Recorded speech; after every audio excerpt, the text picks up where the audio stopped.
Hello बच्चा party. मैं हूं प्रशांत पाठक और मैं आप सभी का फिर से स्वागत करता हूं रोशन शाह स्टडी पॉइंट पे। बेटा कुछ दिनों से आपकी वीडियो आ नहीं रही थी, वजह बहुत साफ कि क्लास 12 के मिड टर्म एग्जाम की वजह से हम थोड़े उसमें बिजी थे। और अब हम क्लास 11th के लिए फिर से वीडियो ले आए हैं। 2 चैप्टर हम माइक्रो के कर चुके थे। आपने पहला इंट्रोडक्शन और दूसरा कंज्यूमर इक्विलिब्रियम कर लिया था। अब आपका तीसरा चैप्टर डिमांड। बेटा डिमांड हम आपके लिए 2 टुकड़ों में लेके आएंगे। पार्ट फर्स्ट ये रहा और फिर पार्ट सेकंड की वीडियो कल या परसों तक आपके पास आ जाएगी। तो आओ डिमांड को कवर करते हैं। और डिमांड एक इंपॉर्टेंट चैप्टर है। आप ये समझ लो कि आपको 6 से 8 नंबर देगा तकरीबन ये चैप्टर, तो ध्यान से इसको पढ़ना, ठीक है। आओ देखो चैप्टर का नाम डिमांड है। आपका ये 3rd चैप्टर है माइक्रो का। देखो जरा सबसे पहली चीज क्या है डिमांड के बारे में। सबसे पहली चीज है बच्चे, डिमांड का अर्थ क्या होता है, मीनिंग ऑफ डिमांड। डिमांड किसे कहते हैं, ये एक बहुत सीधी सी कहानी है। मैं आपको एक चीज क्लियर कर दूं, कुछ लोगों की गलतफहमी है। कुछ लोगों को लगता है डिमांड मांग का मतलब है किसी वस्तु को खरीदने की इच्छा होना। नहीं बच्चा, इच्छा डिजायर डिमांड नहीं होती है। डिजायर को डिमांड तक जाने के लिए उसमें 2 चीजें आपको और ऐड करनी पड़ेंगी। एग्जाम्पल, मेरा भी बड़ा मन कर रहा है आइसक्रीम खाने का, तो ये मेरी इच्छा है, ये मेरी मांग नहीं है। अब अपनी जेब में चेक करूंगा, मान लो मेरी जेब में जो है 50 रुपए भी हैं, तो अब इच्छा के साथ साथ क्रय शक्ति, परचेजिंग पावर मेरे पास आ गई, ठीक है। अभी भी डिमांड नहीं है। अब मैं देखूंगा कि कहीं आइसक्रीम खाने से ज्यादा जरूरी कोई और काम तो नहीं है। नहीं भाई, कोई और काम नहीं है मुझे 50 रुपए का, अब जाके मैं आइसक्रीम खरीद लूंगा, है ना। अब आप देखो 3 चीजें एक साथ हो गई। पहले मेरे मन में इच्छा थी, डिजायर, फिर मेरे पास क्या था, जेब में पैसे भी थे, परचेजिंग पावर, और फिर उसके बाद मैं एक्साइटेड था कि यार मुझे आइसक्रीम खाना है। अब जैसे तीनों बातें एक साथ हुई, अब जाके मैं किसी चीज की मांग उत्पन्न करूंगा, मतलब जाके मैं किसी चीज की डिमांड करूंगा। तो आपको ध्यान रखना है कि डिजायर इज नॉट डिमांड, इच्छा मांग नहीं है। उसके लिए 2 चीजें उसमें और जोड़नी पड़ेगी, ठीक है। अब हम आगे बढ़ते हैं। ये तो था कॉन्सेप्ट ऑफ डिमांड, मांग की अवधारणा कि डिमांड बनता कैसे है। अब है मांग का अर्थ कि डिमांड किसे कहते हैं। बहुत सीधी सी भाषा है, मैं आपको एक बात समझाता हूं, ध्यान देना। सपोज करो आज मेरी जेब में 100 रुपए हैं। मैं एक कंज्यूमर हूं, मेरा नाम है प्रशांत, और आज मेरी जेब में कितने रुपए हैं, 100 रुपए हैं, और मेरा मन कर रहा है आइसक्रीम खाने का। तो अब ध्यान से समझना, प्राइस और डिमांड। अगर आइसक्रीम 100 रुपए की है तो मैं एक आइसक्रीम खरीदने को रेडी हूं, क्योंकि आपको पता है मेरे पास 100 रुपए हैं। अगर आइसक्रीम 50 की मिल जाए तो मैं 2 आइसक्रीम लेने को तैयार हूं, और अगर आइसक्रीम मिल जाए 25 की तो मैं 4 आइसक्रीम लेने को तैयार हूं। तो बच्चे ये है मेरी आइसक्रीम की डिमांड। अब ध्यान से समझना क्या लिखा है। मांग एक वस्तु की मात्रा है, एक वस्तु की मात्रा। यहां पे वस्तु का नाम आइसक्रीम है और मात्रा 1 2 4 है ना। तो मांग एक वस्तु की मात्रा है जिसे एक उपभोक्ता, देख रहे हो यहां पे उपभोक्ता कौन है, प्रशांत, जिसे एक उपभोक्ता निश्चित समय अवधि में, निश्चित समय अवधि मतलब आज, ठीक है, प्रत्येक संभव कीमत पे, ऑल पॉसिबल प्राइस, जो भी हो सकता है, 100 50 25, ऑल पॉसिबल प्राइस पे खरीदने के लिए इच्छुक और समर्थ है। इच्छुक है मतलब इच्छा भी है, और समर्थ है मतलब उसकी जेब में पैसे भी हैं। समझ गए आप मांग क्या है, एक वस्तु की वह मात्रा जिसे एक उपभोक्ता विभिन्न संभव कीमत पर खरीदने के लिए इच्छुक और योग्य है, इसी बात को आप मांग कहते हो। और ये है मांग को मतलब ये है आपके मांग की परिभाषा में जो आवश्यक बातें थी, ये 4 बातों को जोड़ के डिमांड बना है। वस्तु की मात्रा, समय अवधि में, वस्तु की कीमत पे, खरीदने के लिए तत्पर या इच्छुक है मतलब तैयार है वो खरीदने को। तो ये आप स्क्रीनशॉट कर लो, ये आपकी डिमांड की डेफिनेशन है। और अगर कोई समस्या रह जाए तो कमेंट में बता देना, मैं फिर से समझा दूंगा दूसरी वीडियो में या किसी और चीज में बता दूंगा आपको। चलो आगे चलते हैं। आगे है बहुत इंपॉर्टेंट क्वेश्चन बच्चे। मेरा ये मानना है कि अगर आपको ये जो मैं पढ़ाने वाला हूं, अगर आपको ये बातें समझ में आती है तो आपको पूरा डिमांड का चैप्टर आता है क्या ये क्या है, ये है मांग के निर्धारक तत्व, डिमांड को इफेक्ट डालने वाली बातें। देखो बच्चा, मैं आपको एक चीज क्लियर कर दूं, डिमांड के 2 टाइप होते हैं, एक होता है व्यक्तिगत मांग और एक होता है बाजार मांग। अभी आपने देखा मांग आइसक्रीम की थी, जो कौन कर रहा था, प्रशांत कर रहा था, ठीक है। तो वो क्या था, व्यक्तिगत मांग। और मान लो आइसक्रीम खाने वाला प्रशांत भी है और आप भी हो, तो हम दोनों की मांग के जोड़ को क्या बोल देंगे, बाजार मांग। एक कंज्यूमर कितना खरीदने को तैयार है वो है व्यक्तिगत मांग, और सभी उपभोक्ता मिलकर कितना खरीदने को तैयार है वो है बाजार मांग। और अब जो मैं आपको पढ़ा रहा हूं ये है कि जो व्यक्तिगत मांग है, मतलब जब एक व्यक्ति किसी चीज की मांग करने जाता है तो उसकी मांग को क्या क्या चीजें प्रभावित करती हैं। अगर आप इस बात को अच्छे से समझ गए तो सच कहता हूं ये चैप्टर आपके लिए बहुत आसान होगा। आप सोचो, सोच के बोलो मुझे, अगर एक उपभोक्ता कुछ खरीदने जा रहा है तो सबसे पहले उसके दिमाग में क्या आएगा कि जो वस्तु मैं लेने जा रहा हूं उसकी कीमत कितनी है। एक उपभोक्ता की नजर से, कंज्यूमर की नजर से देखो आप क्या सोचोगे। आप ये सोचोगे कि अगर वस्तु की कीमत ज्यादा है तो मैं उस वस्तु की कम मात्रा खरीदूंगा, है ना, और अगर वस्तु की कीमत कम है तो मैं उस वस्तु की ज्यादा मात्रा खरीदूंगा। एक विवेकशील उपभोक्ता, एक रैशनल कंज्यूमर जो सही और गलत को समझता है वो हमेशा ऐसा ही सोचता है।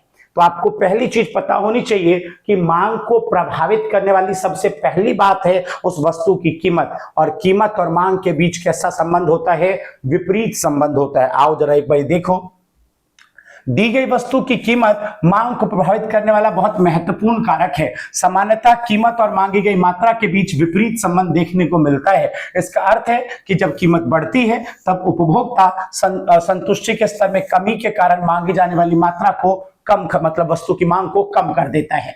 दूसरे पॉइंट की तरफ चलो बच्चों। दूसरा पॉइंट है संबंधित वस्तु की कीमत, प्राइस ऑफ रिलेटिव गुड्स। जो गुड्स आप लेने जा रहे हो उसका प्राइस भी आप सोचोगे, और रिलेटिव मतलब उस वस्तु के साथ या उस वस्तु की जगह पे उपयोग होने वाले वस्तु की कीमत के बारे में भी सोचोगे। इससे पहले कि आप इस पॉइंट को समझो, आप ये बात को ध्यान से समझने की कोशिश करो कि रिलेटिव गुड्स दो टाइप के होते हैं, संबंधित वस्तु दो तरीकों की होती है। क्या है पॉइंट का नाम, संबंधित वस्तु की कीमत। तो आपको पता होना चाहिए जो संबंधित वस्तु है वो दो तरीकों की है, प्रतिस्थापक और पूरक वस्तु। प्रतिस्थापक सब्स्टिट्यूटेड गुड्स, ये वो वस्तु है जो एक दूसरे की जगह पर उपयोग हो सकते हैं। उदाहरण के लिए आपके लिए मैं इकोनॉमिक्स का एक टीचर और बिल्कुल मेरे जैसा पढ़ाने वाला दूसरा इकोनॉमिक्स का एक टीचर, तो हम दोनों एक दूसरे के क्या हो जाएंगे, हम दोनों एक दूसरे के प्रतिस्थापक सब्स्टिट्यूटेड हो जाएंगे। उदाहरण के लिए सुबह आप सो के उठे और मम्मी आपको चाय बना के दे दे या कॉफी बना के दे दे, दोनों से किसी से भी काम चल जाएगा, तो वो दोनों क्या है, एक दूसरे के प्रतिस्थापक हैं। उदाहरण के लिए आप पिज्जा खा रहे थे, पिज्जा के साथ आप चाहे कोल्ड ड्रिंक पी लो या पेप्सी, कोल्ड ड्रिंक पेप्सी दोनों, मतलब कोक और पेप्सी दोनों एक दूसरे की जगह यूज हो सकते हैं, वो दोनों भी एक दूसरे के प्रतिस्थापक हैं।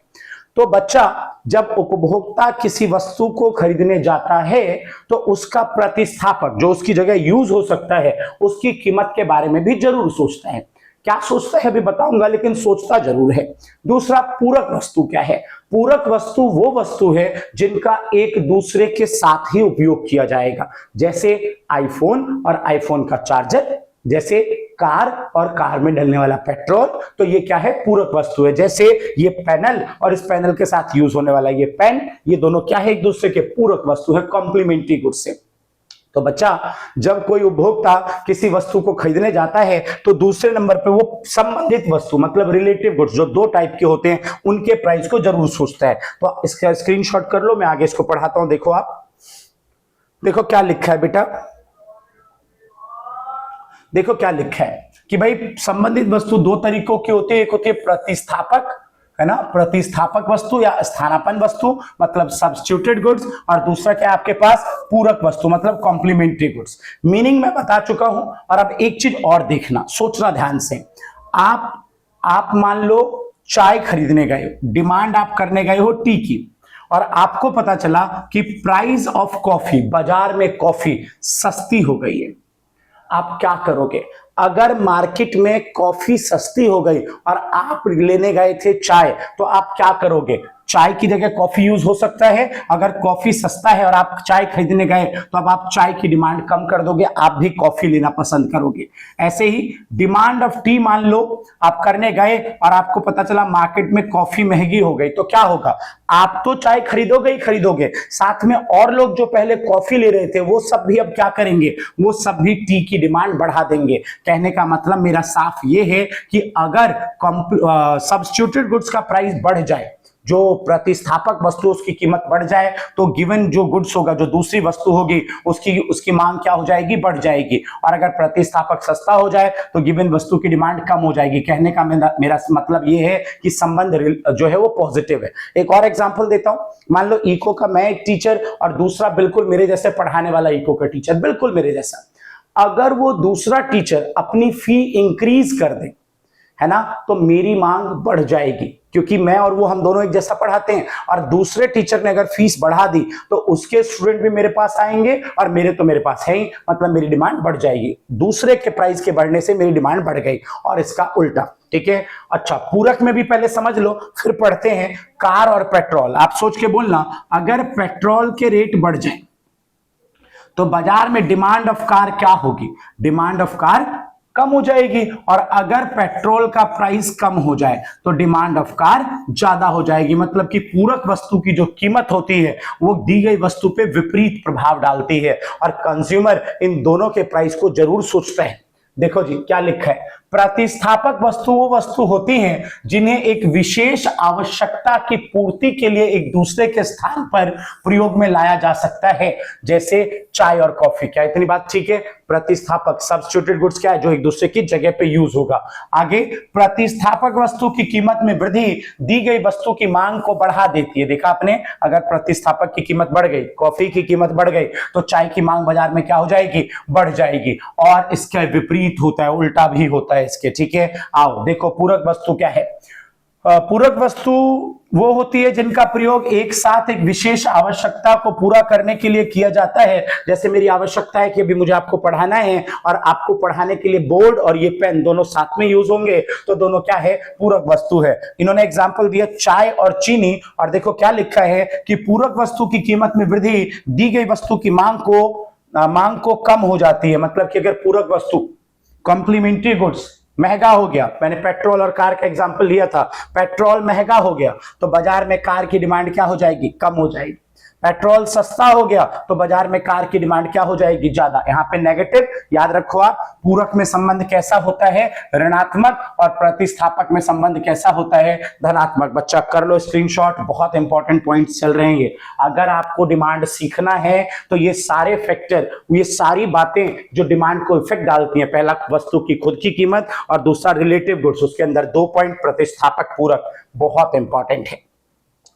चलो बच्चा पटी, आगे ले चलता हूं तुम्हें। उपभोक्ता की आय, कंज्यूमर की इनकम।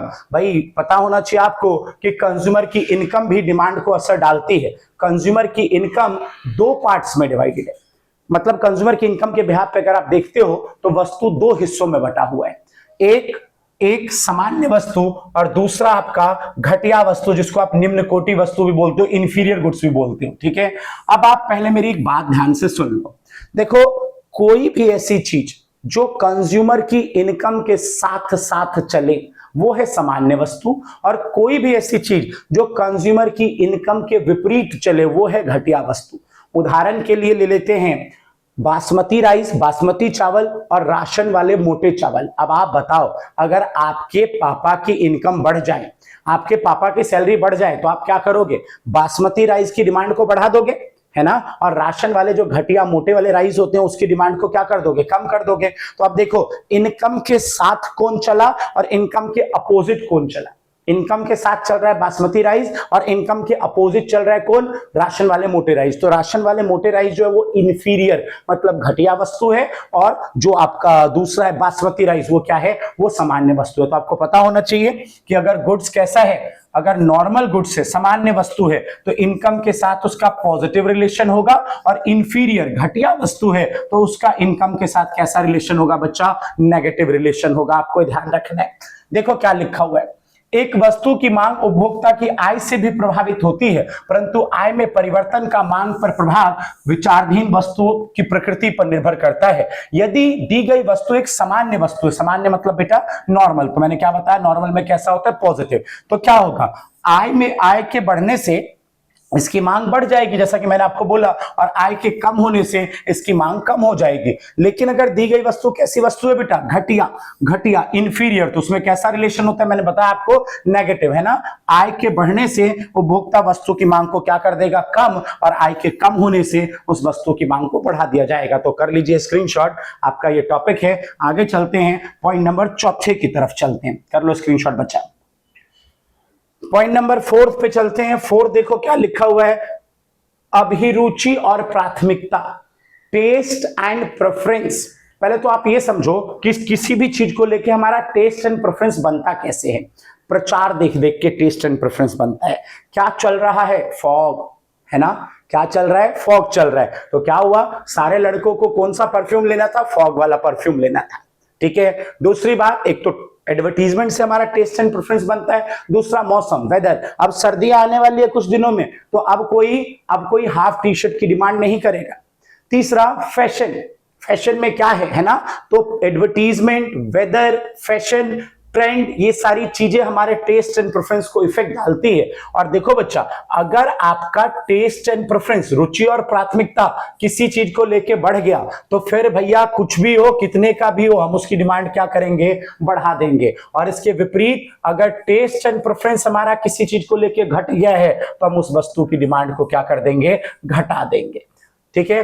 तो आप इस पॉइंट को पढ़ लेना, ये लिखा हुआ है, फैशन, रिवाज, आदत, ये सारी चीजें हमारी रुचि और प्राथमिकता को प्रभाव डालती है। और रुचि और प्राथमिकता बढ़ेगी, कोई चीज आपकी पसंद बढ़ जाएगी चीज को लेके, तो आप उसकी डिमांड भी क्या करोगे? बढ़ा दोगे। ठीक है। भविष्य में कीमत के परिवर्तन होने की संभावनाएं या प्रत्याशा, expectation of change in price in the near future, भविष्य में कीमत का क्या हो सकता है? अरे भाई, मुझे याद है 2020 चल रहा था और अचानक से मोदी जी आए और कहते हैं, भाइयों और बहनों, कल से लॉकडाउन लगा देंगे, एक दिन का लॉकडाउन लगा देंगे। समझदार लोग समझ गए कि एक दिन में तो कोरोना मरने वाला नहीं है, मतलब ये लॉकडाउन लंबा होने वाला है। और लॉकडाउन अगर लंबा होगा तो भविष्य में मैगी बड़ी शॉर्टेज हो जाएगी मैगी की, और जब मैगी की शॉर्टेज हो जाएगी तो भविष्य में मैगी महंगा होने वाला है। तो लोगों ने क्या किया, उस टाइम प्रेजेंट में मैगी का जो भी रेट था, जितने का भी था, लोगों ने उसको खरीदना ज्यादा शुरू कर दिया।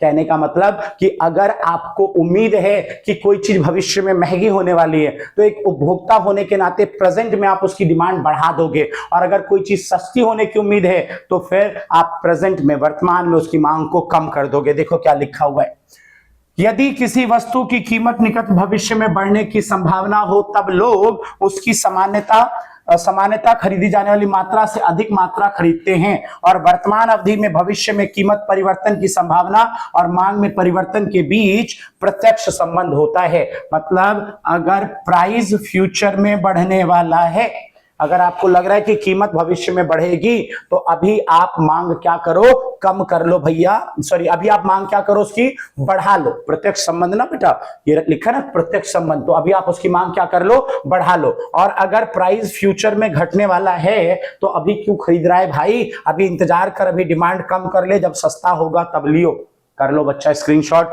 ये 5 पॉइंट है जो एक कंज्यूमर जब डिमांड करने जाता है बाजार में, तो उसको ये 5 बातें असर डालती है। वस्तु की कीमत, संबंधित वस्तु जिसके अंदर 2 पॉइंट थे, प्रतिस्थापक और पूरक, कंज्यूमर की इनकम जिसके अंदर 2 पॉइंट थे, नॉर्मल और इंफीरियर, रुचि और प्राथमिकता, और उसके अलावा भविष्य में कीमत में परिवर्तन की संभावना। कर लीजिए इसको स्क्रीनशॉट। आ जाओ, बहुत इंपॉर्टेंट, बहुत इंपॉर्टेंट, मांगी गई मात्रा में परिवर्तन और मांग में परिवर्तन, ये क्या है? ये दोनों चीजें क्या है बच्चे? बहुत सीधी बात। अभी आप 5 पॉइंट पढ़ के आए। जो पहला पॉइंट था वस्तु की कीमत, अगर खुद के प्राइस में, वस्तु जो आप खरीदने गए हो, अगर उसके प्राइस में कोई चेंज आता है, जो चीज आप लेने गए, उस चेंज की वजह से जब मात्रा में परिवर्तन आएगा, तो हम उसे क्या बोलेंगे? मांगी गई मात्रा में परिवर्तन। 5 पॉइंट पढ़े थे ना आपने। जो पहला पॉइंट था वस्तु की खुद की कीमत, अगर खुद की कीमत जो आप लेने गए, उस वस्तु की कीमत बदल गई और इस वजह से मांग पे असर पड़ा, तो उसको हम क्या बोलते हैं? मांगी गई मात्रा में परिवर्तन। और बेटा जो अदर 4 पॉइंट थे, अन्य 4 बातें, क्या क्या थी आपके पास? अन्य 4 बातें, संबंधित वस्तु की कीमत, उपभोक्ता की आय, रुचि, प्राथमिकता, भविष्य में संभावना। अगर उन पॉइंट्स में चेंज आया, खुद की कीमत चेंज नहीं हुई, खुद की कीमत फिक्स है, मैं फोन लेने गया, फोन का प्राइस फिक्स है, चार्जर का रेट चेंज हो गया, मान लो जो रिचार्ज है उसका रेट चेंज हो गया, अदर फैक्टर में चेंजेस आए, तो अगर डिमांड में चेंज आएगा, मांग में परिवर्तन होगा, तो उसे मांग में परिवर्तन कहा जाता है। देखो क्या लिखा है, जब दी गई वस्तु की मांग उसकी स्वयं की कीमत, बस ये ध्यान रखना है, उस वस्तु की खुद की कीमत में परिवर्तन से परिवर्तित होता है, तब हम इसे क्या बोलते हैं, मांगी गई मात्रा में परिवर्तन कहते हैं। इधर आ जाओ, जब दी गई वस्तु की मांग कीमत के अलावा अन्य कारक में परिवर्तन के कारण परिवर्तित होता है। खुद की कीमत की वजह से हुआ, स्वयं की कीमत की वजह से मांग में परिवर्तन आया, तो मांगी गई मात्रा में परिवर्तन, और स्वयं की कीमत नहीं, अन्य कारकों की वजह से अगर परिवर्तन आया तो उसे हम क्या बोलते हैं, मांग में परिवर्तन। बहुत इंपॉर्टेंट टॉपिक है ये, आप इसको स्क्रीनशॉट कर लीजिए, आपके काम आएगा। आगे चलो बच्चा पार्टी, आगे है आपके पास बाजार मांग। देखो अभी जो पीछे 5 पॉइंट आपने पढ़े थे ना, वो था कि जब एक उपभोक्ता खरीदने जाएगा तो क्या क्या चीजें प्रभाव डालेंगी, तो अकेला कंज्यूमर जाएगा तो ये 5 चीजें असर डालेंगी। लेकिन जब पूरा बाजार, मैंने बताया था ना, मांग 2 तरीकों का है। सिर्फ प्रशांत कितना आइसक्रीम खाना चाहता है, व्यक्तिगत मांग। प्रशांत और आप दोनों मिलकर कितना आइसक्रीम खाना चाहते हो, या 2 से ज्यादा उपभोक्ता मिलकर कितना उपयोग करना चाहते हैं, बाजार मांग। तो जब बाजार मांग की बात आएगी बेटा, तो ये 3 पॉइंट और प्लस में, सॉरी ये 5 पॉइंट और प्लस में 3 और बातें।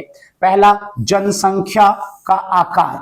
बच्चा आप बताओ, अगर जनसंख्या ज्यादा है, पॉपुलेशन भीड़ ज्यादा है, तो बाजार में वस्तु की मांग क्या होगी, ज्यादा, और जनसंख्या कम है तो बाजार में मांग क्या हो जाएगी, कम। ठीक है, जनसंख्या की संरचना, संरचना मतलब होता है बनावट, कि लोग ज्यादा कौन है, मान लो जो भीड़ है, जो लोग है, एक क्षेत्र में जो लोग हैं उसमें महिलाएं ज्यादा है, वुमेन ज्यादा है, तो वुमेन प्रोडक्ट, महिलाओं से संबंधित वस्तु की मांग ज्यादा होगी। अच्छा जी, मौसम और जलवायु बताइए जी, सर्दियां आने वाली है तो बाजार मांग किसकी बढ़ेगी, सर्दी से संबंधित वस्तुओं की बाजार मांग बढ़ेगी। आय का वितरण, डिस्ट्रीब्यूशन ऑफ इनकम। बच्चे देश में आय का वितरण 2 तरीकों से होता है, समान और असमान, इक्वल और अनइक्वल। अगर देश में आय का वितरण समान हुआ है, मतलब कि सबके पास पैसा गया है, तो खरीदने की क्षमता, पैसा किसके पास है, सबके पास है, तो बाजार में वस्तु की मांग क्या हो जाएगी, बढ़ जाएगी। और अगर असमान वितरण है, आय का बड़ा हिस्सा अमीरों के पास चला गया और थोड़ा सा गरीबों के पास गया, तो अब गरीबों के पास खरीदने की क्षमता नहीं है, तो गरीब लोग चीजों की मांग नहीं करेंगे और वस्तु की बाजार मांग घटनी शुरू हो जाएगी। तो ये 3 आपके नए पॉइंट बाजार मांग में जुड़ जाते हैं, 5 प्लस में ये 3 नए। ठीक है, स्क्रीनशॉट कर लो आप। आगे है आपके पास बच्चा मांग फलन।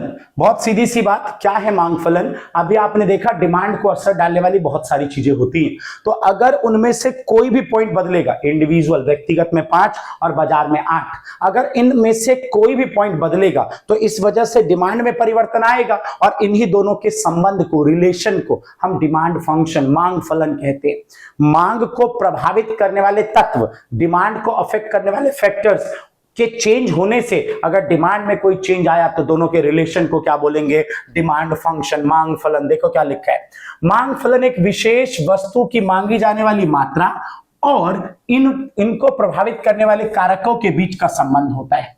वस्तु की मांगे जाने वाली मात्रा और प्रभावित करने वाले कारक। ये देखो जी, पहला व्यक्तिगत मांग फलन, तो कैसे लिखेंगे इसको, dx मतलब वस्तु x की मांग, f मतलब फलनात्मक संबंध, फंक्शनल रिलेशन, किसके साथ, ये सारे पॉइंट्स के साथ। ये सारे पॉइंट्स क्या है, वस्तु को प्रभावित करने वाले, मांग को प्रभावित करने वाले तत्व हैं। पहला वस्तु की कीमत px, दूसरा pr रिलेटिव गुड्स का price, income of consumer, income को इको में y से इंडिकेट करते हैं, रुचि और प्राथमिकता, भविष्य में संभावना, कीमत के बदलने की संभावना। तो ये 5 बातें हैं जो व्यक्तिगत मांग को प्रभावित करती हैं, और इनमें से एक भी बदला तो इस वजह से क्या बदलेगा, डिमांड बदलेगी, और इन दोनों के संबंध को, इन दोनों के रिलेशन को देखना क्या कहलाता है, मांग फलन, डिमांड फंक्शन कहलाता है। चलो बच्चा स्क्रीनशॉट करना, ये इंडिविजुअल डिमांड फंक्शन था, सेम ऐसे ही मार्केट डिमांड फंक्शन, बाजार मांग फलन। तो इसमें देखो बेटा, इसमें 5 नहीं, 5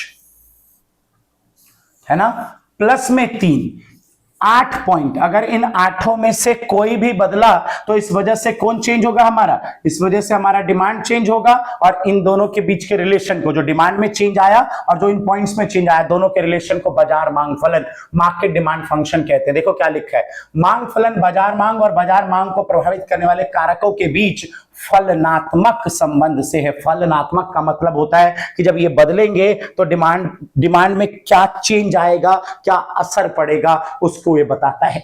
तो ये था बाजार मांग फलन। चलिए आगे बढ़ते हैं। अब है मांग तालिका। तो दो टाइप का मांग तालिका होता है, व्यक्तिगत और बाजार। मैं आपको बना के दिखा देता हूं। देखो, सपोज करो सिर्फ प्रशांत जा रहा है आइसक्रीम खरीदने, तो प्राइस ऑफ आइसक्रीम और डिमांड ऑफ आइसक्रीम, और मान लो ऐसा है 5 रुपए 4 3 2 1, और डिमांड है 1 2 3 4 5। आप सबको पता है ना प्राइस और डिमांड में कैसा रिलेशन है, नेगेटिव। प्राइस बढ़ेगा तो डिमांड घटेगा, और प्राइस घटेगा तो डिमांड क्या होगा, बढ़ेगा। नेगेटिव रिलेशन देखा आपने। जैसे जैसे प्राइस घटता जा रहा है वैसे वैसे प्रशांत क्या कर रहा है, आइसक्रीम की डिमांड को लगातार बढ़ाता जा रहा है। ठीक है, तो ये क्या है, ये है व्यक्तिगत मांग तालिका, है ना। और बाजार में क्या होगा बेटा, price of ice cream, demand of Prashant, और मान लो आप में से कोई मोहन है मान लो, तो डिमांड ऑफ मोहन, दोनों का जोड़। प्राइस 5 4 3 2 1। प्रशांत की डिमांड क्या थी, 1 2 3 4 5। मान लो मोहन की डिमांड है 2 3 4 5 6। ठीक है, अब जैसे ही आप दोनों को जोड़ोगे, डिमांड ऑफ प्रशांत कितना आइसक्रीम की डिमांड कर रहा है और मोहन कितना कर रहा है, दोनों का सम कर दो, तो अब जो मिलेगा वो मार्केट डिमांड है। प्रशांत कितना डिमांड कर रहा था बेटा, 5 रुपए पे 1, और मोहन 2, तो मार्केट में डिमांड 3 की हो गई। फिर प्रशांत 2 मोहन 3, तो 5 की हो गई। फिर ऐसे ही 7, फिर ऐसे ही 9, ऐसे ही 11। तो ये जो आपका बना, ये है बच्चा क्या, ये है आपका बाजार मांग तालिका। ठीक है, देखो क्या लिखा है। मांग तालिका क्या है, मांग तालिका दी गई समय अवधि में विभिन्न कीमत के स्तर पर एक वस्तु की विभिन्न मांगी जाने वाली मात्रा और विभिन्न कीमत के बीच का संबंध है। देखो बिल्कुल सीधी बात, कीमत प्राइस क्या है और उपभोक्ता कितनी मात्रा खरीदने को तैयार है, इन दोनों के संबंध को दर्शाने वाली तालिका को हम मांग तालिका कहते हैं। ये जो आपने क्या आगे मैंने बनाया, ये मांग तालिका, और ये क्या बता रहा है कि कितने प्राइस पे उपभोक्ता कितना लेने को तैयार है। एक उपभोक्ता के लिए बनाया तो व्यक्तिगत मांग तालिका, और पूरे बाजार के लिए बना दिया, 2 और 2 से ज्यादा के लिए तो बाजार मांग तालिका। ठीक है, चलिए आगे चलते हैं। स्क्रीनशॉट कर लीजिए, आपको शायद से तालिका टेबल अगर चाहिए होगी तो कर लो एक बार स्क्रीनशॉट। आगे चलते हैं। अब है आपके पास तालिका का निर्माण मैंने कर ही दिया, समझा ही दिया आपको। मांग वक्र, बच्चे बहुत सीधी सी बात ना, बहुत सीधी सी बात। मांग तालिका, डिमांड कर्व, डिमांड टेबल, उसका अगर आप बना देते हो ग्राफ तो क्या बन जाएगा, मांग वक्र बन जाएगा। देखो क्या लिखा हुआ है, मांग वक्र मांग तालिका का ग्राफिक प्रस्तुतिकरण है। मांग तालिका उठाइए, उसका ग्राफ बनाइए तो मांग वक्र मिल जाएगा। कैसा बनता है डिमांड कर्व, ये देखो आप, y एक्सेस x0, यहां पे हमने ले लिया प्राइस, यहां पे हमने डिमांड। ठीक है, 1 2 3 4 5 ये प्राइस है, डिमांड 1 2 3 4 5 ये डिमांड है। बताओ बच्चों, जब 5 रुपए का प्राइस था तो डिमांड कितनी थी, 1 थी ना, ये था। 4 पे डिमांड कितनी हो गई, 2 हो गई। 3 पे डिमांड कितनी हो गई, ये आगे ये। आप ध्यान दो, जैसे जैसे प्राइस घट रहा है वैसे वैसे डिमांड बढ़ती जा रही है। तो अब जो ये ग्राफ बना बेटा, इसी ग्राफ को क्या बोलते हैं, डिमांड कर्व। और ये कौन सा डिमांड कर्व है, मैंने इंडिविजुअल वाले टेबल का ग्राफ बना दिया। व्यक्तिगत मांग वक्र जो था, जो व्यक्तिगत मांग अनुसूची थी, तालिका थी, उसका ग्राफ बना दिया। तो जो ग्राफ बना इसको क्या बोलोगे आप, व्यक्तिगत मांग वक्र। और ऐसे ही बाजार वाले टेबल का अगर ग्राफ मैं बना दूंगा तो क्या बन जाएगा, बाजार मांग वक्र। ठीक है, बाजार वाला देखो, बस एक चीज ध्यान रखना, बहुत बड़ी बात बोलने वाला हूं मैं, 1 मार्कर क्वेश्चन है। कभी भी आप अगर ध्यान से देखोगे तो जो बाजार मांग वक्र है, ये व्यक्तिगत है, ये बाजार है, तो बाजार मांग वक्र जो है वो आपको व्यक्तिगत मांग वक्र की तुलना में ज्यादा चपटा दिखेगा। पहले ये देखो कि बाजार मांग वक्र आप बना पाओगे ना, बाजार मांग अनुसूची का ग्राफ बना देना है। क्या था उसमें, मैं आपको ऐसे दिखा देता हूं, 1 पे 3 था। जब प्राइस कितने का था, 5 रुपए का, तो उसकी डिमांड 3 थी, है ना। प्राइस जब 4 का हुआ तो डिमांड 5 हो गई। जब प्राइस और घटा, है ना, तो डिमांड ऐसे बढ़ती चली गई। आप ये देख लो कि ये बाजार मांग वक्र बनेगा। ठीक है, अब सबसे बड़ी बात जो मैं बोल रहा था उसकी तरफ ध्यान देना। पहले इसका आप स्क्रीनशॉट कर लो, बहुत बड़ी बात है। 1 मार्कर एक क्वेश्चन आएगा आपका, वो ये है कि बाजार मांग वक्र, ये यहां पे ध्यान देना, बाजार मांग वक्र चपटा होता है। अगर मैं आपके आगे 2 मांग वक्र बना दूं, 1 और 2। तो इसमें से बाजार मांग वक्र कौन है? तो जो ज्यादा चपटा है, चपटा का मतलब है कि जो ज्यादा पैरेलल आने की कोशिश कर रहा है, समांतर आने की कोशिश कर रहा है एक्स एक्सिस के, इसके, तो वो जो है ज्यादा चपटा है। तो आपको ध्यान रखना है कि बाजार मांग वक्र व्यक्तिगत मांग वक्र से ज्यादा चपटा होगा। इसके पीछे कारण भी है कि ऐसा क्यों होगा। ऐसा इसलिए होगा कि जब 1 रुपए की कीमत में परिवर्तन होगी तो व्यक्तिगत मांग वक्र में जितना परिवर्तन होगा उससे ज्यादा परिवर्तन बाजार मांग में होगा। आपको याद करो, जब मैंने प्राइस को कर दिया था 5 रुपए से 4 रुपए, है ना, तो क्या हुआ था टेबल में, व्यक्तिगत मांग 1 इकाई से बढ़ी थी, लेकिन वहीं पे बाजार मांग कितने से बढ़ गई थी? 2 से। तो आपको पता होना चाहिए कि बाजार मांग में जो परिवर्तन आता है, क्योंकि सबका जोड़ है ना, तो व्यक्तिगत से ज्यादा आता है और इसलिए व्यक्तिगत मांग वक्र बाजार मांग वक्र अधिक चपटा बनता है। इंग्लिश फ्लैटर बोलते हैं चपटे को। बाजार मांग वक्र व्यक्तिगत मांग वक्र की तुलना में चपटा होता है। 1 मार्कर क्वेश्चन बनेगा आपका। ऐसा इसलिए होता है क्योंकि कीमत में परिवर्तन के कारण व्यक्तिगत मांग की तुलना में बाजार मांग में अधिक परिवर्तन होता है। चलिए आगे पहुंचिए। मांग वक्र का ढलान कैसा होता है? सबको पता है डाउनवर्ड होता है, ऋणात्मक होता है। मांग वक्र का ढलान कैसा होता है? ऋणात्मक, इस तरीके का होता है, ठीक है। और इस ढलान को ऋणात्मक क्यों बोलते हैं? क्योंकि ये देखो, मैं दिखाता हूं तुम्हें। अगर ये प्राइस है, ये डिमांड है, अगर आप चाहते हो आप डिमांड बढ़ाओ, तो ये संभव कब है? डिमांड को बढ़ाना सिर्फ कब संभव है? जब आप कीमत को घटा पाओगे। तो एक वस्तु को बढ़ाना तभी संभव है जब उसकी कीमत घटेगी। तो इसलिए ग्राफ कैसा बना? Downward slope. और आपको अगर किसी भी ग्राफ के ढलान को दर्शाना है तो एक सीधा फॉर्मूला होता है। फॉर्मूला ये कि वाई एक्सिस पे जो भी है उसमें परिवर्तन, यहां पे वाई एक्सिस पे क्या है? प्राइस। तो डेल्टा पी, डेल्टा मतलब बेटा चेंज इन प्राइस, अपॉन में एक्स एक्सिस पे जो भी है उसमें परिवर्तन। तो डेल्टा पी बटे में एक्स एक्सिस पे कौन है? डिमांड है ना, अपॉन में डेल्टा डी, डी बोल दो या क्वांटिटी बोल दो, क्यू बोल दो, ठीक है। तो ये डिमांड कर्व का स्लोप है, ढलान है। और याद रखें, डिमांड कर्व के ढलान की वैल्यू के साथ हमेशा माइनस का साइन डाला जाता है। वजह बहुत साफ है कि प्राइस और डिमांड में कैसा रिलेशन है? नेगेटिव रिलेशन है, ठीक है। तो कोई पूछेगा कि ढलान कैसा है, तो ऋणात्मक है, उसकी वैल्यू क्या है? तो delta P by delta Q. कर लो बच्चा इसको भी स्क्रीनशॉट।